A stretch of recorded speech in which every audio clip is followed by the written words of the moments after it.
On June 1, 2025, Ukraine executed one of the most audacious military operations in modern history.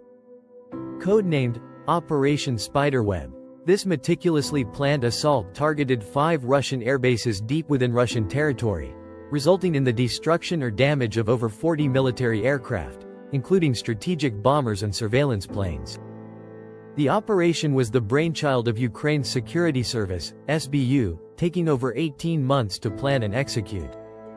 The objective was clear: to cripple Russia's long-range aerial capabilities and send a resounding message about Ukraine's reach and resilience. The brilliance of Operation Spiderweb lay in its simplicity and stealth.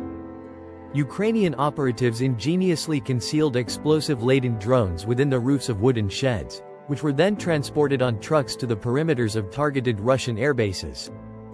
Once in position, the shed roofs were remotely activated, releasing swarms of drones that launched coordinated attacks on strategic bombers stationed at the sites.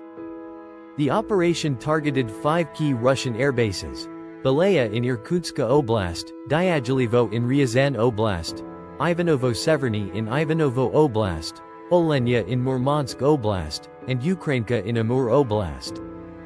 The attacks resulted in the destruction or damage of 41 Russian military aircraft, including 295 and 222M3 strategic bombers, as well as an A-50 airborne early warning and control aircraft. The financial toll was staggering, with estimated damages exceeding $7 billion. Beyond the immediate physical damage, Operation Spiderweb had profound strategic and psychological effects. It exposed vulnerabilities in Russia's air defense systems and demonstrated Ukraine's capability to strike deep within Russian territory. The operation also served as a significant morale booster for Ukraine and its allies, while sowing confusion and concern within Russian military circles. Central to the operation's execution were individuals like Artem Timofeyev, a former Ukrainian DJ, and his wife, Ekaterina Timofeyeva, an erotic novelist. Russian authorities allege that Timofeyev owned the trucking company that facilitated the drone attacks, with Timofeyeva providing support. Following the strikes, both individuals disappeared, with reports suggesting they fled after the incident.